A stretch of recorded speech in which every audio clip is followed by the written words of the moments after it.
Good morning, First Universalist. Please rise in body or spirit. Join me in singing the opening hymn.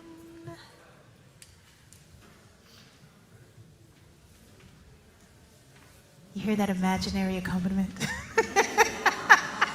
I'm just waiting for the slides, if we have slides. It goes like this.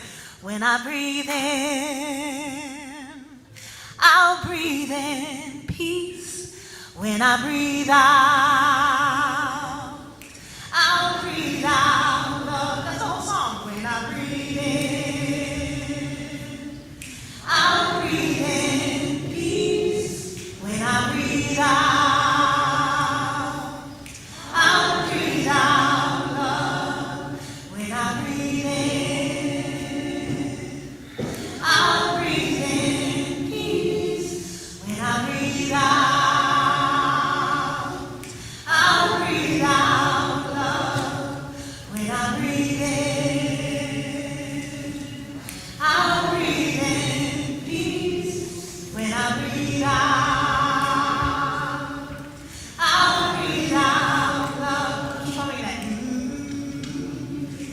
So I just want you to think about the places in yourself that need peace and how you can nourish yourself with your breath.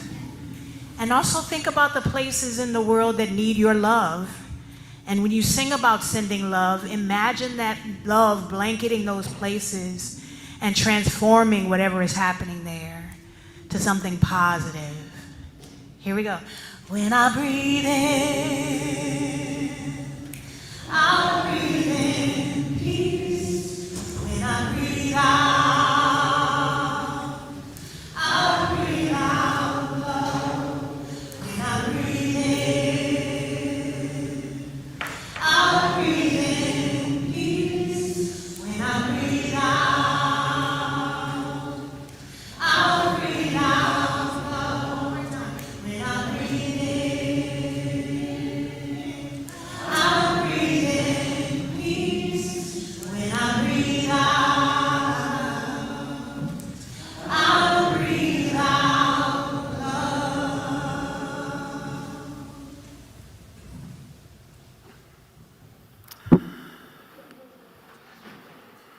Good morning, all of you. Welcome. If it is your first time here, if you've been coming here just for a short period of time, or if you've been coming here for a long time or somewhere in between, we are grateful for all the ways that you join us here in the sanctuary and online, where Rev Ashley is chatting with folks and welcoming them as they enter into the Zoom room.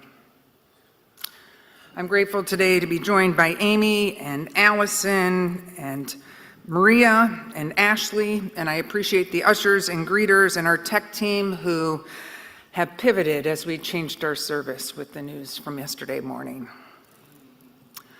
Your presence here matters.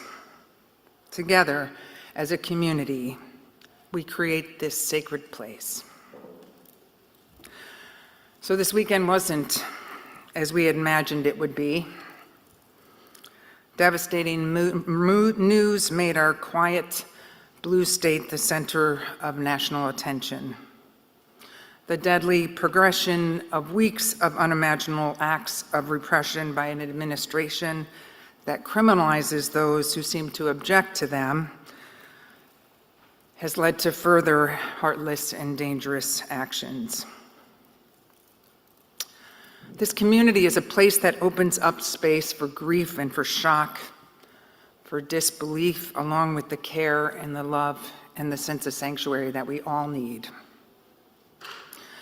We will light the chalice now as a symbol of our shared journey. As we light this flame, let us say the words of our covenant together. Love is the spirit of this church, and service is its law. This is our great covenant, to dwell together in peace, to seek the truth in love, and to help one another. Today, I'm also going to light 4 candles.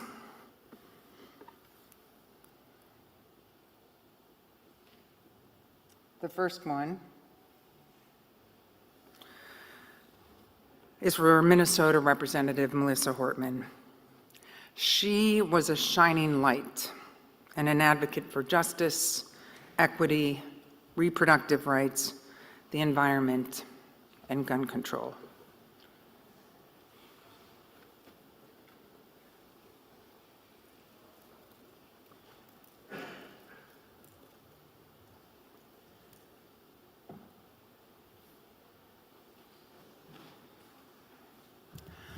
I light another candle for her husband, Mark.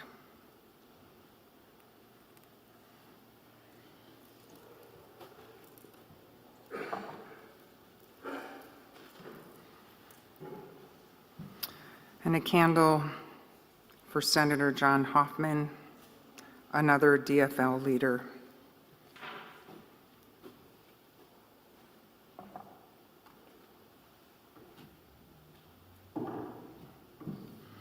And one for his wife, Yvette.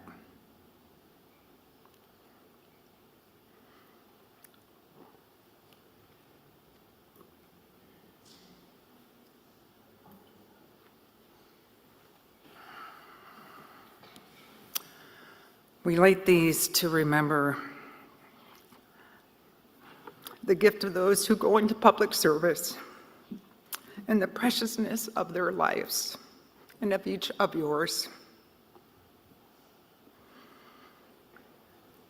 One of the only ways we can move through tragedies like yesterday and stay grounded for the long haul is to lean into our own spiritual practices, as varied as they may be. And I mean varied, because I know some of you are parents and your spiritual practice is simply waking up in the morning and loving those little ones.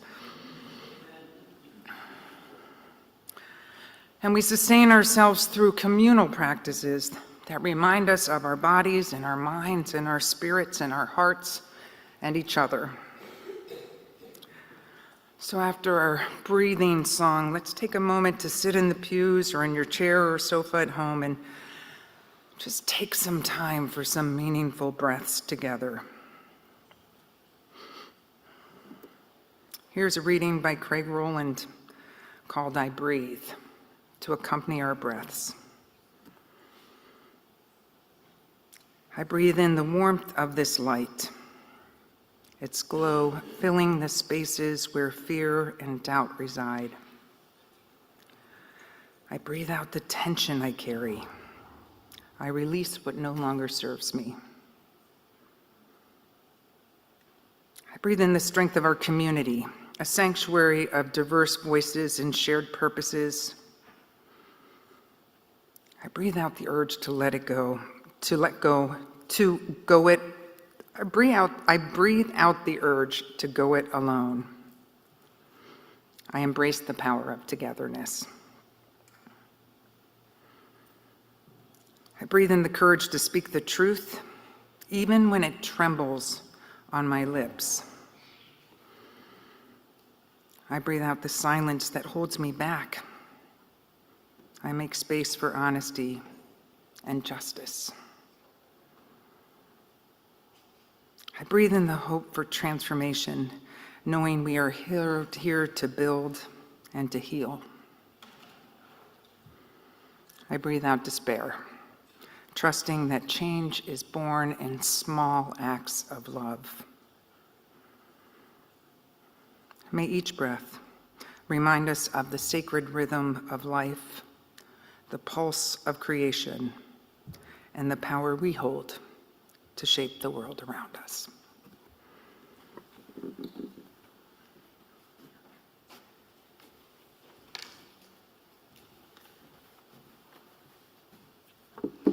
Good morning, beloveds. My name is Ashley. I'm one of your ministers, which is a very strange job on a weekend like this.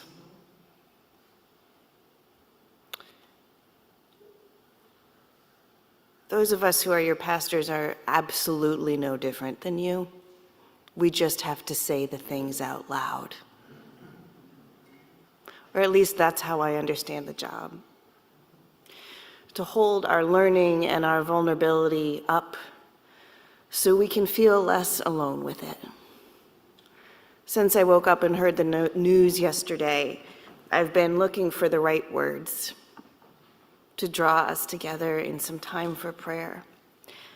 And there are no right words. So I've been thinking about what's the purpose of church. And there still are no right words. But what I do know is that we get to practice all of the big stuff in community. We scale up from our relationships with each other and with ourselves. Some of us get fancy and call this fractal. Thank you for the chuckle. What is the fractal practice we need right now to be in right relationship with ourselves and each other and to learn how to scale it in community, in the world? How do we practice nonviolence in our very bodies, in our relationships with each other, in our communities, so that we can bring it to the level where we know how to practice it nationally and beyond? It starts in our bodies. So I invite you to find a posture where you can hold your own body.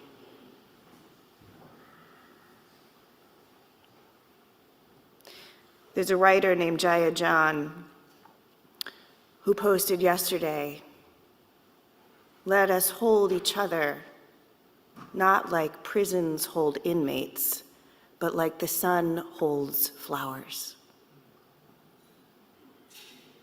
I invite you to hold yourself now like the sun holds flowers. To practice loving kindness with all that feels tender and vulnerable in your being, in your story.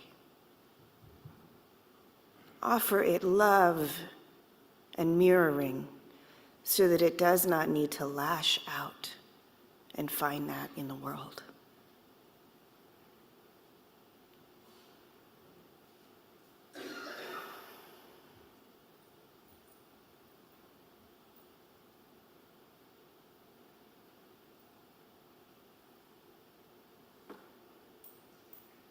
Let us take 3 meaningful breaths, loving all that we are, all that the world has told us is not lovable,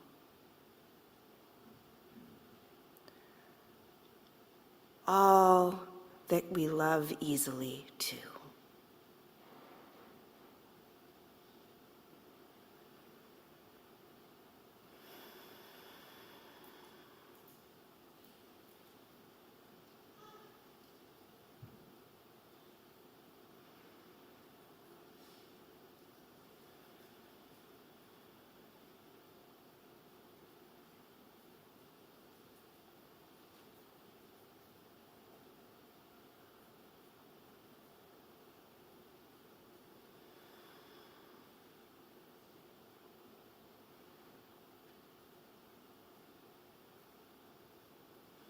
We are reminding our bodies, you are not alone. We are holding it together. And now we move slowly and gently into our community space of holding. You can keep holding your own body if that feels good to you.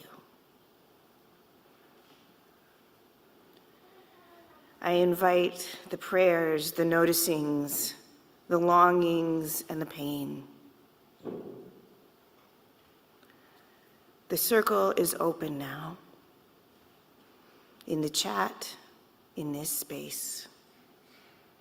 And after each prayer, we will respond, you are not alone.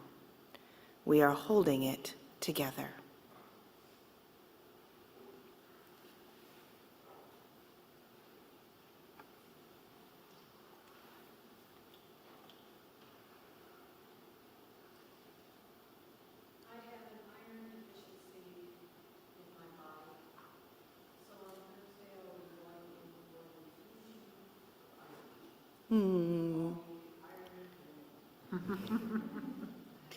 For your iron deficiency and that you may become Iron Woman.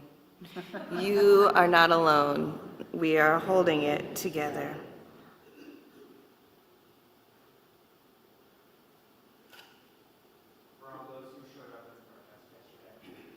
For all those who showed up in protest yesterday, you are not alone.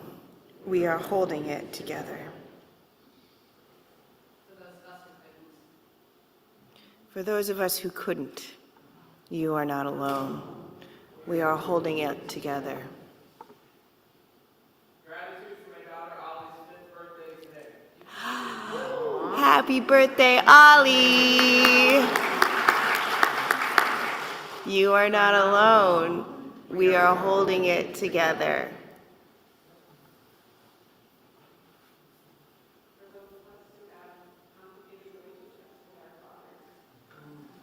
For those of us who have complicated relationships with our fathers, You are not alone. We are holding it together.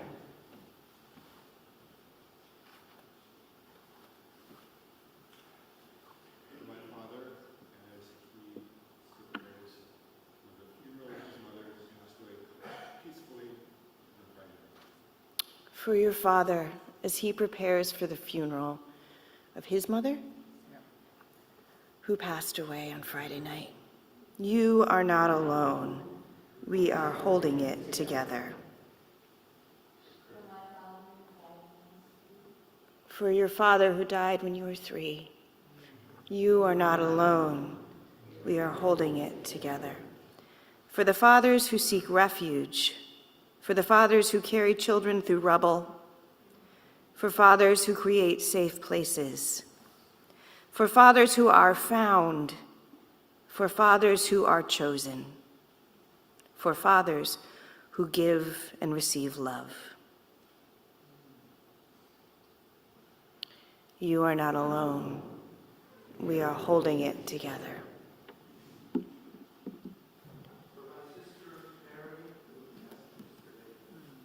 For your sister who passed yesterday, you are not alone. We are holding it together. From Karen Wills online, for my former boss, Melissa Hortman, and her husband, Mark, a father. For my friend, John Hoffman, also a father. Karen, you are not alone. We are holding it together.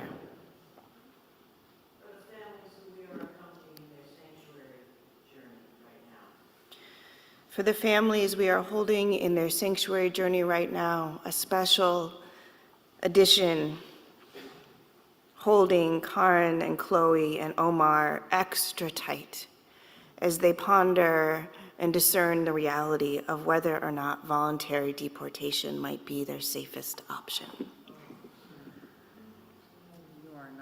You are not alone. We are holding it together. From Liz online, for a friend hospitalized for a mental health crisis. You are not alone. We are holding it together. From Rachel online, for my friends being terrorized and taken by ICE. You are not alone. We are holding it together. From Nancy Jones online, for the horrors receiving scant attention, like censorship of Fulbright recipients. You are not alone. We are holding it together.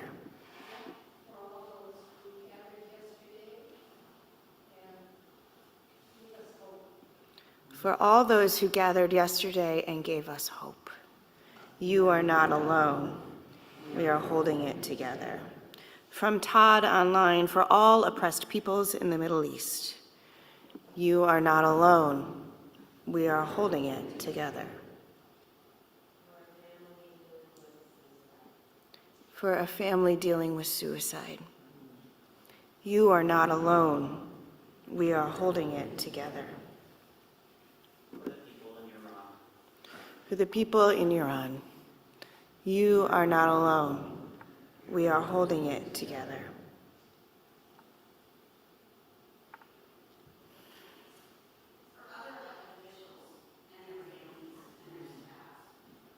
for other elected officials and their families and staffs. You are not alone. We are holding it together. For all our BIPOC and trans beloveds who face the violence of white vigilantes daily, you are not alone. We are holding it together.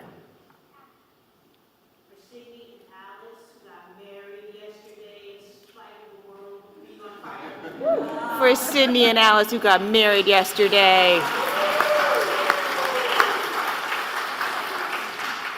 You are not alone. We are holding it together.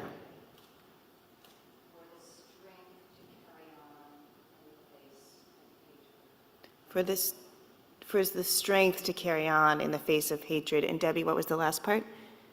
And evil. You are not alone. We are holding it together. Grateful that we are a community of radical inclusiveness and belonging and belovedness. Grateful for this community of radical belonging and belovedness, and other amazingly Gary words that I could not track. You are not alone. We are holding it together. For Minneapolis Public Schools, who will be seeing layoffs this summer, from Krista Anderson online, you are not alone. We are holding it together.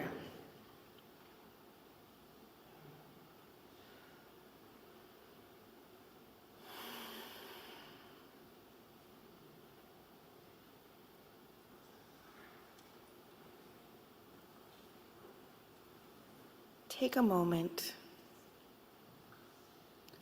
Look around. Really see that you are not alone.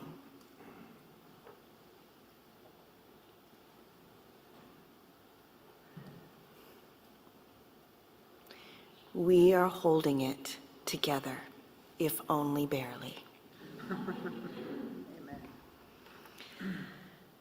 May it be so, and may we continue to make it so.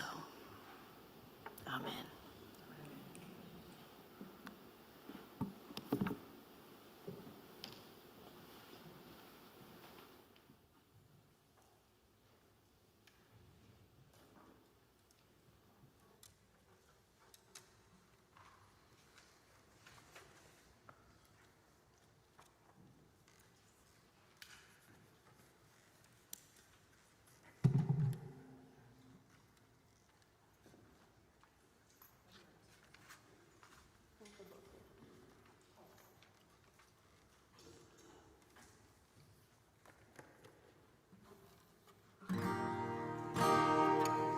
We sing 170, We Are a Gentle, Angry People.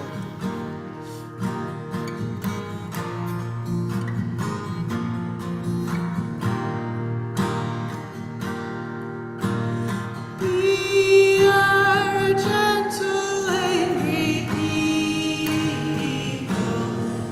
We are singing, singing for our lives. We are a gentle, angry people. We are singing, singing for our lives. We are justice-seeking people. We are singing, singing for our lives. We are justice-seeking people. We are singing, singing for our lives. We are young and old together. We are singing, singing for our lives. We are young and old together. We are singing, singing for our lives.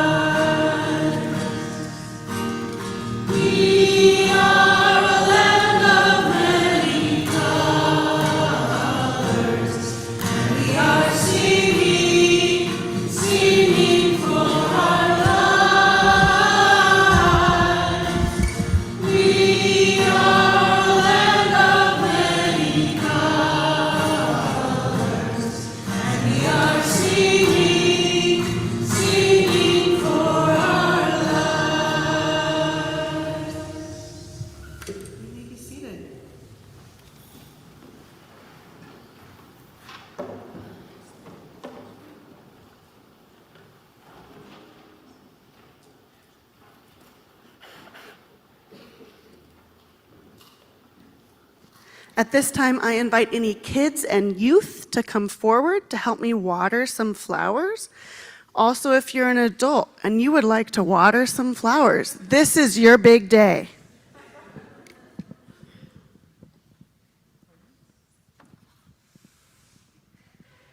Come on up. You get to do all the watering. I love it. Okay, you're set. All right, so I'll tell you when. It's actually going to be after some talking. Yeah, Dylan's going to water some flowers with you. Yeah, come on up. Let's water some flowers. All right, so everybody, yes, I was wondering if you would join us, and I'm so glad that you did. All right, so every summer at First Universalist, we have a summer camp. This year it's at the end of August, and we always have a theme for our summer camp, and I'm about to spoil it for all of you. This summer camp, we're talking about things that every living being needs. Things every living being needs. So what are some things that every living being needs? Air. Every living thing needs air. What else? What else? Other living things. Community. What else does every living thing need? Water. Every living thing needs water. Food. Every living thing needs food. Sunlight. We all need sunlight. Every living thing. Environment. The right environment. Absolutely. We need to be in the right environment. Justice, absolutely. We need to be cared for. We need to be tended to. We all need to be tended to. A few weeks ago in worship, we planted these flowers, which I will say currently have no flowers on them. So there's a chance we were wrong and they were something else. Most likely they will soon become flowers. And we have left them. We left them out in the atrium, and the staff kept trying to remember to water them. And we mostly didn't. But other people did, because look at these plants.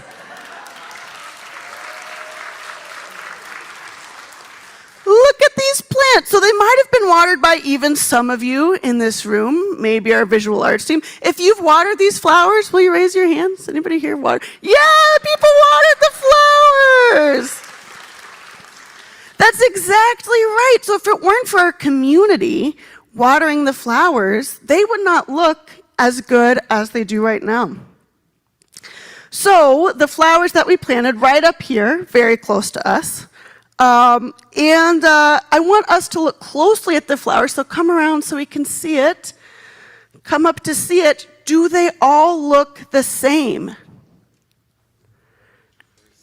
Similarities, but differences. So what's one thing you notice that's different between some of these plants? Their shapes. Their shapes are different. What else is different about these plants? Their sizes. They're all different sizes. Oh, different colors. Some of them have a little different color. That's exactly right. And just like these plants are different, most living things are also different than each other, or many of them are. Do you know that no two zebras have the exact same stripe pattern? They all got stripes, but none of them have the exact same pattern. And the same is true for humans, right? We all have similarities. We've got a lot of similarities, but we all have different things about us, and these are different things that we bring to our community. So I'm wondering, what are some special things about you that you bring to our community that's special, that not everybody else brings? Something. Ideas. Yes, we need the ideas. Money. Really loaded up here. Money. You're going to pledge this pledge season, right? Experience. Experience makes us different. Makes us different. What are some things that some of you bring that are special to this community? Values, absolutely. Skills, for sure. Passion. Perspective. Connections. Love. Personality, fun. That's right, we all bring different things, right? We all have our own little zebra stripe pattern happening. And some of us also bring the special gift of watering these flowers when the staff forgets about it, right? It takes all of us. So here's what we're about to do. We're going to water these plants, going to water these flowers, but I would like each of you to do it slightly differently, okay? So slightly differently. So someone might pour it with their right hand, someone might pour it with their left hand, someone might pour it really high, someone might pour it really low. Who wants to water them first? All right, you got it. All right, so let's see. I'm going to describe this. All right, a two-hand water over the corner. Beautiful. Excellent job. All right, would you like to go next? All right, let's see how it's different. Let's see how it's different. A one-hand water over the edge. Beautiful. Excellent job. Beautiful. All right. Oh, a very high water. Very high pour. All right, and take us home. What's it going to be? Ooh, all along the whole planter. Amazing, amazing job. Thank you. So just like we all water it differently, we bring different things to our community. It takes all of us to make it happen. We cannot do it alone. We are holding it together. May it be so. Thank you.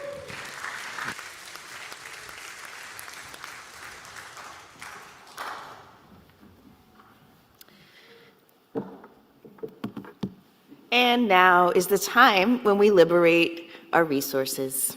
I know someone who's got some money. Oh, yeah. You do? Oh my gosh. Let's liberate that money. Now is the time when we get to practice on the small scale what we dream of on the large scale. And in this week in particular, we get to offer our resources to the care, to the sanctuary, to the practice of resistance of our Sanctuary and Resistance team. We have some emerging continued needs around several of them that require longer stays in sanctuary apartments that we are currently funding. Thank you. That require resources for who knows what safety will look like for others. We invite you to give boldly. And if this is a time when you need to practice the often harder spiritual practice of receiving support, we invite you to speak to any of our staff after worship. Laura and I in particular can liberate funds from our internal support resources for you. Let us give and let us receive and let us grow.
Well, I am really glad to be with all of you today, and upon reflection, I should not choose a song that makes me cry every single time for the service, particularly on tender days such as this. I think I've been crying to that song for like over 25 years, so it's just to know a little bit about me.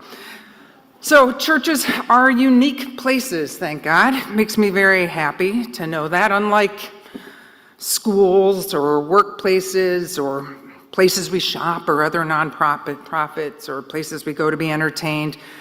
We come to congregations seeking something internal like inner peace or a living theology that can sustain us and help us become more authentic people. If we stay, we experience a community that thrives to be a beloved community, seeing each of us as whole and holy even on our worst days. The work of church operates on many levels within our own spiritual growth, how we do church together, and what being part of a place like First Universalist does for you as a person who lives all but very few hours of your life out in the world. Love is at the center of this place. It's not perfect love by any means, since it is a daily human endeavor, but it's a participatory love where we seek to remain open and compassionate and grow into a better understanding of ourselves and the world. I know in my own adult life, my connection to Unitarian Universalist congregations has been a cornerstone. There is no other institution which has remained so consistent through my life. My spouse, Linda, and I leaned into our UU values and support from the church as we raised our 2 kids, as we engaged in relationships with our family, as we spoke to teachers, as we protested at the Capitol. We challenged ourselves to live by UU principles in our congregation's calling, where we raised our kids of living lives of integrity, service, and joy. We were held through job changes, through a really serious surgery for one of our sons, through joyful moments like the love bus of 9 couples from Unity who went to Iowa when marriage was legal there and not yet here, and arrived back to the church with people throwing rice, I know it's not very PC, and a big wedding reception once we got to church. And it held us in times of sorrow, times of private moments of beloveds in the church who died when their families sat in that familiar front row in grief. And it held us in larger moments of grief. I remember specifically when Paul Wellstone's plane went down, and with it, the hope of progressives at that moment in history. You might not be surprised, but I was an avid volunteer at the church. My spiritual director says I run a little speedy sometimes. I'm the type of person who prefers to get to know others by doing, and I really love to learn. So I served in religious education, mentoring teens and with littles. I served on the anti-racism team and the board. I worked as an associate, led the worship associate team, and I was learning about my faith and acquiring skills and connecting more deeply with congregants and staff. I came alive in a way that permitted me to make mistakes and to drop my guard, to ask lots of questions, and to stretch myself. I learned that shared ministry is a dance of give and take, of experimentation and following guidelines, whether I like them or not, and of leading and of following.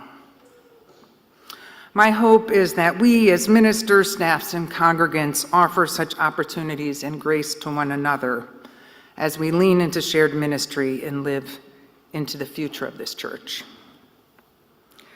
James Luther Adams, a Unitarian theologian, spent some time in Nazi Germany and returned to the U.S. with thoughts about the role and significance of progressive religious institutions. Love was at the core of his theology. For him, it was the love of God and divine love, but he was really interested in making that language open to atheist and theist alike. And he understood how that love was central in our inner lives and how that impacted how we were with each other. He saw love as a creative and a redemptive power in our life. He spoke of what he named voluntary associations, places we join freely, like here. And he spoke of religious institutions as critical to the well-being of society. Our inner lives, he stated, are defined and nurtured by religious institutions. They nurture and they develop our spiritual lives and how we might live and grow together. In a description of Adams in a UU curriculum, it says that Adam called church the major volunteer association designed to impact us individually.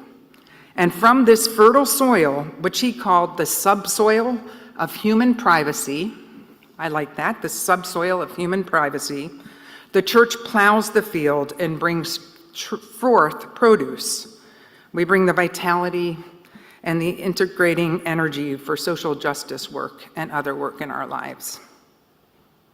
For me, my connection to a UU congregation deeply impacted who I was within my own spirit and being among others in the congregation and far beyond the walls. My private life and my public life have been rooted in Unitarian Universalism, and for that I am most grateful. I also want to say that the church where we raised our family and where I devoted so much service was far from perfect.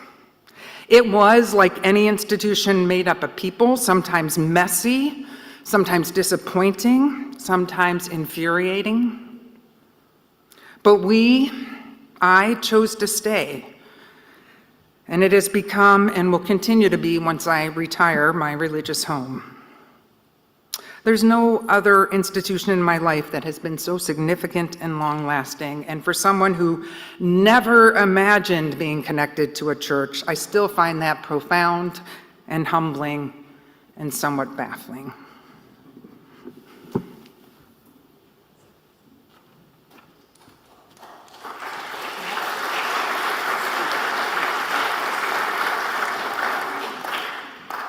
Hello, my name is Maria. I'm a member of the church here, and Reverend Laura asked me to speak a little bit about my experiences as well. So I grew up going to a small Unitarian Universalist church in rural Illinois, and it was a key source for both my developing values and my closest non-family connections. In a conservative farming county, having a group of trusted people with shared values gave me a space to be myself in a way that I couldn't be at school. After high school, I only went to church occasionally through a decade of undergrad and grad school because my needs for a value-based community were met in the vibrant community that I found in academia, and because I hated getting up on Sunday mornings. And then I graduated from grad school in 2021, and I immediately realized that I had been relying on the university too much for my community, and I needed to fill that gap. Luckily, I knew that UU churches existed and that I would be welcomed and would likely find a community of shared values if I just showed up. Except that this church, the one that I was closest to, is a huge church that was very intimidating to come into without knowing anyone, especially for a country gal from a church of like 50 people.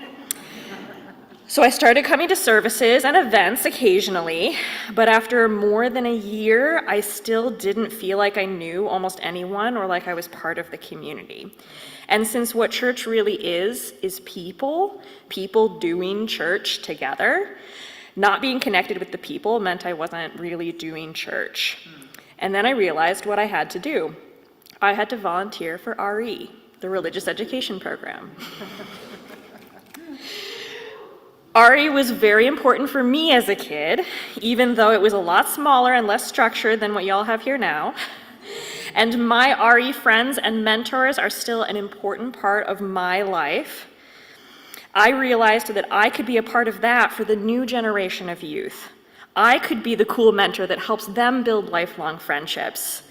And volunteering with the youth gave me a way to get to know people in small, manageable chunks. First my fellow volunteers, then the kids, then their parents, and the other staff members at church in a continually expanding circle. And it gave me a commitment to showing up every Sunday, which I had been struggling with due to the aforementioned not liking to wake up on Sundays. Others may also attest that RE is a gateway drug, and before I knew it, I was signed up for choir, volunteering with Habitat for Humanity, participating in discussion groups, joining a new member class, and helping plan worship services. Because I knew the people in the community, I knew I could count on them, and I wanted them to be able to count on me. Because being part of a values-based community fills a spiritual need, even when I don't come to every service. We have such thoughtful church leaders who make any time we gather as a group, no matter the size, an opportunity for spiritual connection and shared ministry.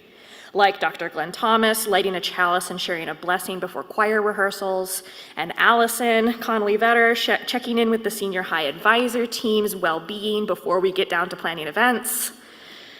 Church is just people doing church together with intention, after all, in or out of the sanctuary. For me, the spiritual growth has been exponential. The more I get involved, the more people I get to know more closely, and the more things I want to be involved in, which leads to meeting new people and finding new opportunities, and so on. It's been exhilarating. I'm building my own church community like the one I had growing up, even though it seemed at first like it would be impossible to make those close connections in such a big community. But volunteering and committing myself to something was the leap of faith, pun intended, that I needed to become part of this community of faith and not just a spectator. To be an active part of growing the ministry that I wanted to reap the benefits of. When I gave of myself, the church gave back. We are doing church together, and I am a part of that now. The church community is like my garden, where I'm growing and tending to each plant to help it thrive so that it can produce food and flowers for me and even enough to share with others. If I don't water my plants, I don't have a garden. And if I don't water my people, I won't have a church to nourish me. So I'm showing up in the ways that work best for me now, and I'm looking forward to finding new ways to show up in the future. And when I go to Chicago for the wedding of one of my childhood RE friends this fall, I can't wait to tell them about my new church community, hear about theirs, and to do church together with them again, too.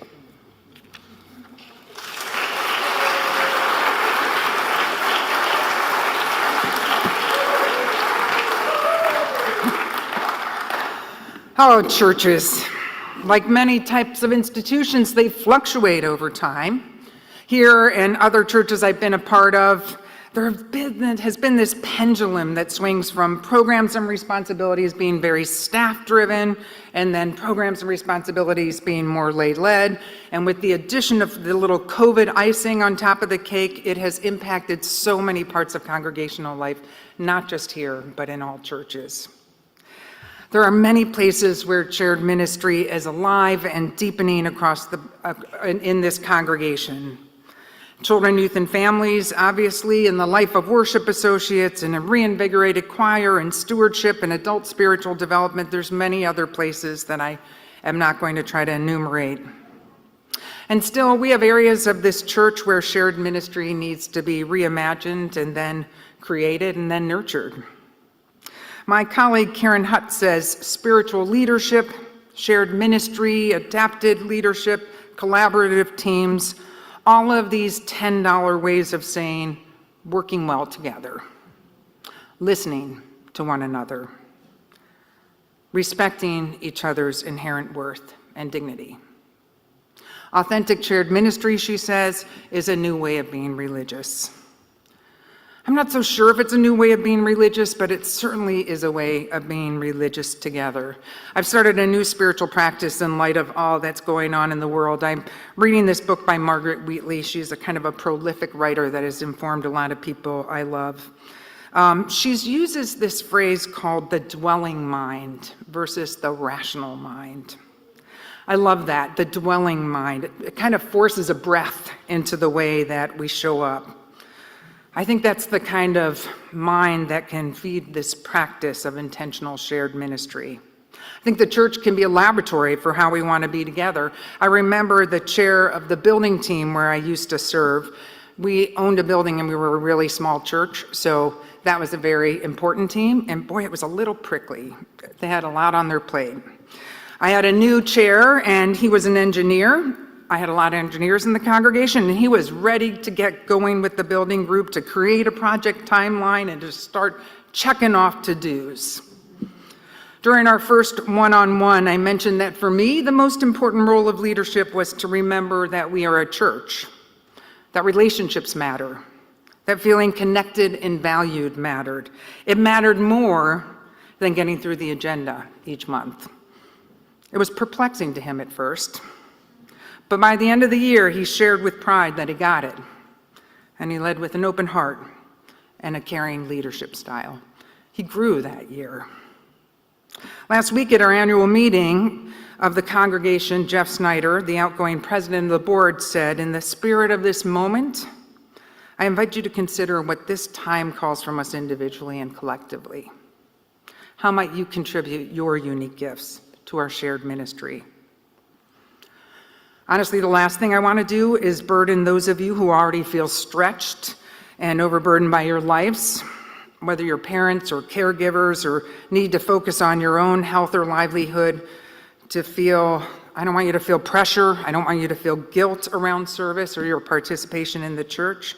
All of us move in and out and through different chapters of our lives, some which allow us to be more expansive and others less so. But what I do want to offer is an invitation to join in keeping and making this sacred, messy, imperfect, beautiful, profound, transformational, love-centered place come and stay alive and have it be vital in our lives and in the world we long to create together. May it be so, and amen.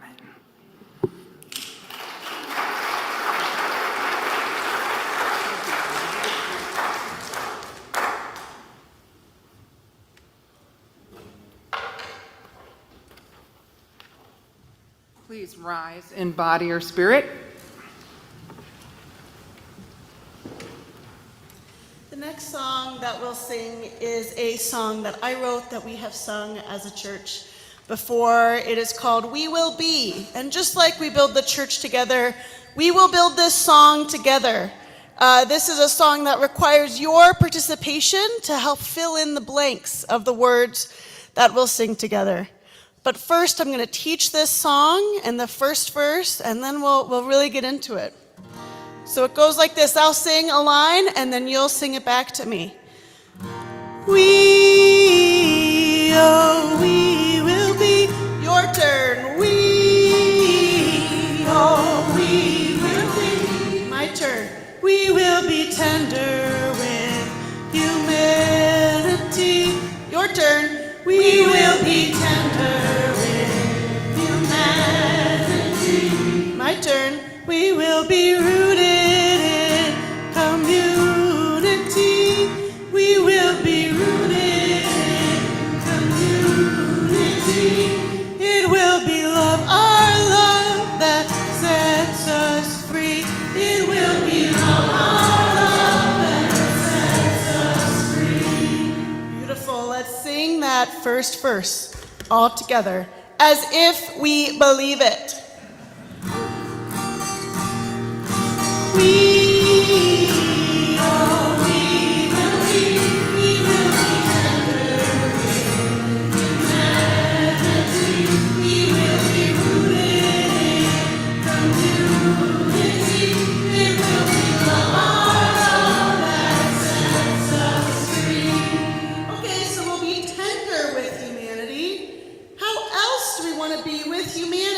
Song with me.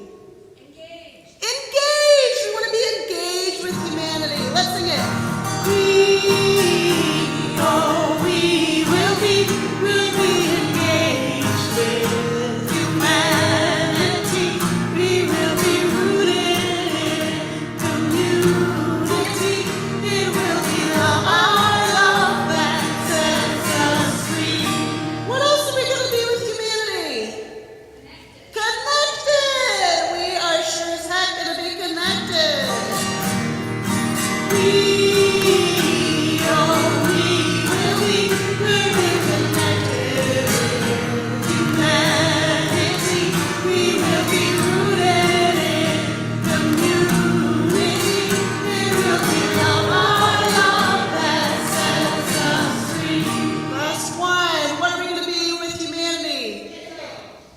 that was so many, and they were all good. One more? Patient, yeah. Honestly, a spiritual practice. We will be patient with humanity. We will be patient with humanity. We will be rooted in community. It will be our love that sets us free. It will be our love that sets us free. It will be our love that sets us free. May it be so. Rock on, Allison. Thank you. So if you are here for the first time, we have a few kind of out of the ordinary Sundays coming up.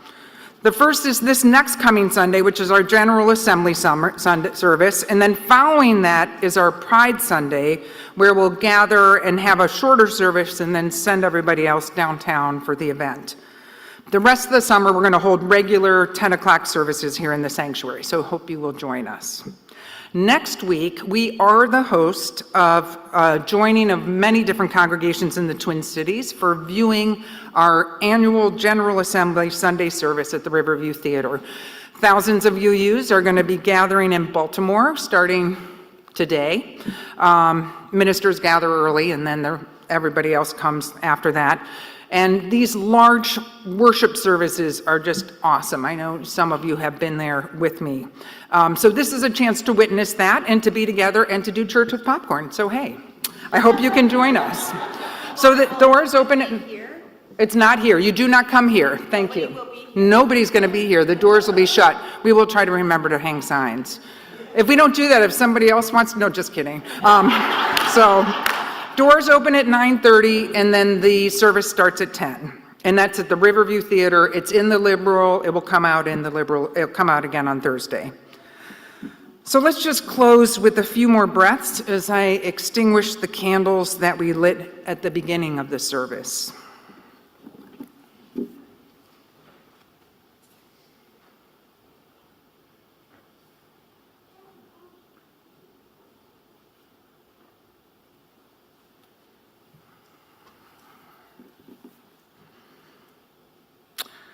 Let me read Share Your Glorious Light with the World by James Morrison.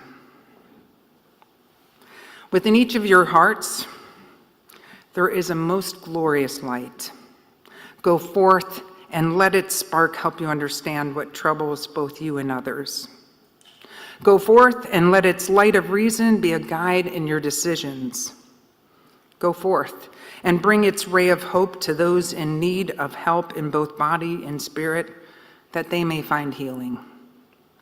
Go forth and fan the flames of passion to help heal the world. Go forth and spread the warm glow of love, pushing back the darkness of the world. Go forth and share your glorious light with the world. We're going to sing about light. Rise in body or spirit and feel free to clap along.